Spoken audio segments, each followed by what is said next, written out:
Here's the quadcopter, some parts of it. That's the RunCam Split 2, and I wanted to replace the microphone with this one. It's from an old cassette player.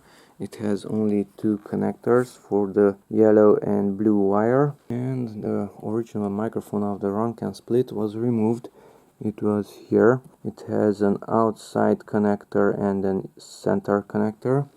That's the microphone itself. It's very small, tiny, minuscule. I already deformed it while I was removing it with that one. It sounds better when I connect the yellow to the center compared to the blue to the center, so only these two, the center and the outside, have to be used. Okay, so let's plug it in and let's test it. The micro SD card is already inserted and I will record the video.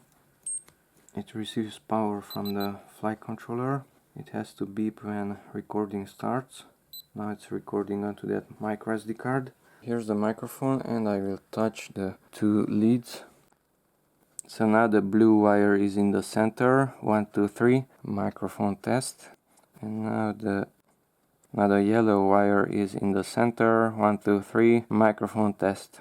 Don't forget to increase the volume of the recording of the RunCam Split 2. You have to attach the Wi-Fi connector there and use your smartphone and increase the volume, otherwise you won't hear almost anything. So here's the final product. One wire of the microphone is connected to the center and the other red wire is connected to this outer exterior, and some hot glue was added to protect those wires.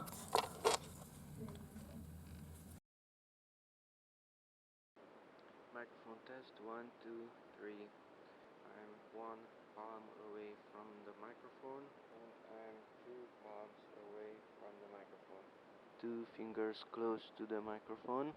1, 2, 3. Here's a test for the radio. I put the radio too close to the RunCam Split's new modified microphone, then the signal of this one is disturbing that one. So now it's far away.